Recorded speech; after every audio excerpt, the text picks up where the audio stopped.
രോഗികളുടെ പ്രതികരണത്തിലപ്പുറം എന്ത് തെളിവ് വേണം മരുന്നുക്ഷാമം രൂക്ഷമാണ് എന്ന് മനസ്സിലാക്കാൻ. പക്ഷേ ഇങ്ങനെയൊക്കെ ഉണ്ടായിട്ടും മരുന്നുക്ഷാമം രൂക്ഷമായിട്ടും ഒന്നും മിണ്ടാതെ നടപടിയെടുക്കാതെ മുന്നോട്ട് പോവുകയാണ് ആരോഗ്യവകുപ്പ്. വലിയ വിലയ്ക്ക് സ്വകാര്യ മെഡിക്കൽ സ്റ്റോറുകളെ ആശ്രയിക്കേണ്ട ഗതികേടിലാണ് സാധാരണക്കാർ. ജനങ്ങളുടെ പ്രതികരണമാണ്, രോഗികളുടെ പ്രതികരണമാണ് നമ്മൾ കേട്ടത്.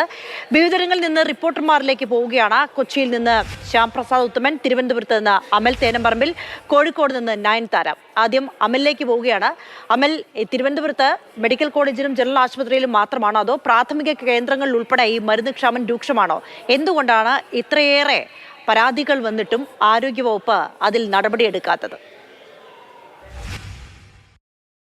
വളരെ പൈസ കുറഞ്ഞ ആളുകളൊക്കെ അല്ലേ ഈ സർക്കാർ ആശുപത്രികളിലൊക്കെ വരുന്നത്. അവിടെ വരുന്ന ആളുകളൊക്കെ ആശുപത്രിയിൽ പോയി മരുന്ന് വാങ്ങാൻ നിൽക്കുമ്പോൾ ഭൂരിഭാഗം മരുന്നും പുറത്തുനിന്ന് വാങ്ങേണ്ട അവസ്ഥയാണ്. പക്ഷേ മരുന്നില്ല എന്നുള്ളൊരു വസ്തുത പുറം ലോകത്തെ അറിയിക്കുമ്പോൾ ഈ ആളുകളുടെ പ്രതികരണം എടുത്ത് കൊടുക്കുമ്പോൾ പോലും ആരോഗ്യവകുപ്പും ആരോഗ്യമന്ത്രിയും ഒക്കെ കൃത്യമായി പറയുകയാണ് മരുന്നുണ്ട്, നിങ്ങൾ പറയുന്നതാണ് എന്നുള്ളത് പറഞ്ഞാൽ നമ്മൾ എന്ത് ചെയ്യാനാണ്? അകത്ത് കയറി മരുന്ന് വാങ്ങി വന്നു, മരുന്ന് വാങ്ങിച്ചും അവിടെ ചെന്നപ്പോൾ മരുന്നില്ല എന്ന് പറഞ്ഞു. മരുന്ന് കൊച്ചു കുട്ടിയൊക്കെ നമ്മളിവിടെ നിന്ന് ഇത്രയും ദൂരമൊക്കെ ഇറങ്ങി വന്നിട്ട് ഇവിടെ വരുമ്പോൾ മരുന്നില്ല എന്ന് പറയുമ്പോൾ അതൊരു ബുദ്ധിമുട്ടല്ലേ. ഞങ്ങളിവിടെ 6:30 ആയപ്പോൾ ഇവിടെ എത്തി. മാസം തോറും വരാനും പറഞ്ഞിട്ടുണ്ട്. അപ്പം നമ്മളെല്ലാ മാസവും വന്നുകൊണ്ടിരിക്കുകയാണ്. ഇവിടെ വരുമ്പോൾ മരുന്നില്ല. എഴുതുന്ന ഒരു മരുന്നുമില്ലെന്ന് പറഞ്ഞു.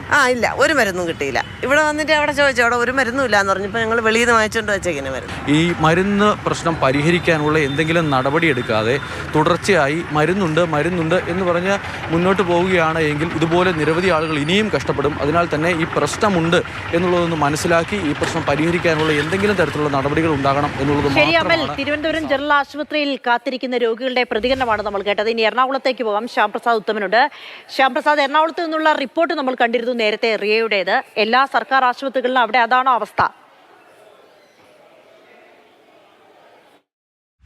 ഇവിടെയൊക്കെ സാധാരണക്കാരായ ആളുകളാണ് ഈ ആശുപത്രിയിലേക്ക് എത്തുന്നതാണ് ഏറ്റവും പ്രധാനപ്പെട്ട കാര്യം. പുലർച്ചെ 5 മുതൽ ക്യൂ നിന്ന് ചീട്ടെടുത്ത് 8 മണിക്ക് ഡോക്ടറെ കണ്ട് ഇറങ്ങുന്ന ആളുകൾക്ക് പക്ഷേ കൃത്യമായ രീതിയിൽ കുറിക്കുന്ന എല്ലാ മരുന്നുകളും ഇവിടെയും കിട്ടുന്നില്ല എന്നത് ഒരു വാസ്തവം തന്നെയാണ്. അമ്മച്ചി, കുറിച്ച എല്ലാ മരുന്നും കിട്ടിയോ? ഇല്ല. എത്ര എണ്ണം കിട്ടാനുണ്ട്? 4 എണ്ണം കിട്ടാനുണ്ട്. 4 എണ്ണം. എന്താ പറയുന്നത്? പുറത്തുനിന്ന് വാങ്ങിക്കണം ആണല്ലേ? അതിപ്പോൾ പുറത്തുനിന്ന് വാങ്ങിക്കുമ്പോൾ നല്ല പൈസയാവും. അതെ, പിന്നെ ഇഞ്ചക്ഷൻ കിട്ടണില്ല. അതാണ് അത് ഇഞ്ചക്ഷന് സൗത്തിൽ പോയിട്ട് വാങ്ങിക്കണമെന്ന്. എൻ്റെ അനിയനാണ്, മാനസരോഗിയാണ് അയാൾ. അയാൾക്ക് ഞാൻ നോക്കണേയാണ്, വീട്ടിലാരുമില്ല. അപ്പം അയാളെ കൊണ്ടുപോകാൻ എനിക്ക് ബുദ്ധിമുട്ടാണ്. എല്ലാ മരുന്നും കിട്ടിയോ? രണ്ടെണ്ണം ഇല്ല അവിടെ. രണ്ടെണ്ണം ഇല്ല. രണ്ടെണ്ണമില്ല. എന്താ സുഖത്തിന് വന്നോ? എനിക്ക് എല്ലാ സുഖങ്ങളും ഉണ്ട്. ഷുഗർ, ഹാർട്ടിൻ്റെ ഒക്കെ ഉണ്ട്. എല്ലാ മരുന്നും കിട്ടിയോ അമ്മച്ചി? ഇല്ല, 2-3 പുറത്തുനിന്ന് മേടിക്കണം. ആണോ? ബാക്കിയൊക്കെ ഇവിടെ നിന്ന് തന്നു. നിലവിൽ ഈ മരുന്നുകളൊന്നും തന്നെ പലതും ഇവിടെ ഇല്ല എന്നത് വാസ്തവം തന്നെയാണ്. ശ്യാംപ്രസാദ് ഉത്തമന്റെ സർക്കാർ ആശുപത്രിയിൽ നിന്ന്, എറണാകുളം ജനറൽ ആശുപത്രിയിൽ നിന്നുള്ള വിവരങ്ങളാണ് നൽകിയത്. ഇനി കോഴിക്കോട്ടേക്ക് പോകാം. കോഴിക്കോട് നിന്ന് നയൻതാര കൂടിയുണ്ട്. നയൻതാര, കോഴിക്കോട്ട് നേരത്തെ തന്നെ നയൻതാരയുടെ റിപ്പോർട്ടിൽ കണ്ടിരുന്നു ബീച്ച് ആശുപത്രിയിലെ അവസ്ഥ. എല്ലാ സർക്കാർ ആശുപത്രികളിലും അതാണോ സ്ഥിതി? ദിവസവും 2500-ലധികം രോഗികൾ എത്തുന്ന ആശുപത്രിയാണ് കോഴിക്കോട് ബീച്ച് ആശുപത്രി. നമുക്ക് ആരോഗ്യമന്ത്രി മരുന്ന് ക്ഷാമം ഇല്ലെന്ന് പറയുമ്പോഴും മരുന്ന് ക്ഷാമം ഉണ്ടെന്നതിന്റെ നേർക്കാഴ്ചയാണ് ഇവിടെ കാണാൻ സാധിക്കുന്നത്.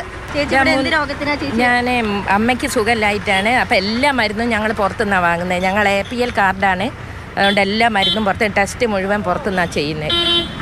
അമ്മയ്ക്ക് എന്തായിരുന്നു അസുഖം? അമ്മയ്ക്ക് ഹാർട്ടിന് കംപ്ലൈൻറ്റ് ഉണ്ട്. അങ്ങനെ നീര് വന്നിട്ട് വന്നതാണ്. എത്ര ദിവസമായി ഇവിടെ അഡ്മിറ്റ് ആയി? എനിക്ക് 4 ദിവസമായി. അപ്പോൾ ഈ 4 ദിവസങ്ങളിലും മരുന്നുകളെല്ലാം പുറത്തുനിന്നാണോ? പുറത്തുനിന്നാണ് വാങ്ങിയത്. ഗവൺമെൻറ് ഹോസ്പിറ്റലിൽ മരുന്ന് എന്നെങ്കിലും ഇവിടുന്ന് കൊടുക്കണം എന്നുള്ളതാണ്. ഗുളിക എന്നെങ്കിലും, ഇത് ICUലൊക്കെ കിടക്കുന്ന നേരം ഒരാളാണ് നിൽക്കുന്നതെങ്കിൽ പുറത്ത് പോയി വാങ്ങാനും ബുദ്ധിമുട്ടാണ്. പൈസ ഇല്ലാത്ത ആൾക്കാരാണല്ലോ കൂടുതൽ ഇവിടെ കാണിക്കാൻ വരുന്ന ആൾക്കാർ. അപ്പം ഇല്ലാത്തവർ കഷ്ടപ്പെടും.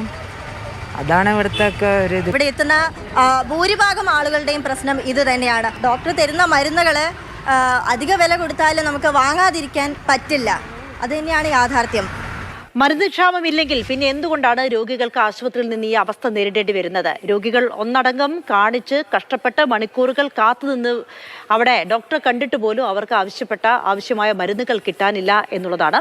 അപ്പോൾ ഇങ്ങനെയുള്ള സ്ഥിതി ഉണ്ടായിട്ടും ആരോഗ്യവകുപ്പ് മന്ത്രി പറയുന്നത് മരുന്ന് ക്ഷാമമില്ല, അത് മാധ്യമങ്ങളുടെ വാർത്തയാണ്, തെറ്റായ വാർത്തയാണ് എന്നുള്ളതാണ്.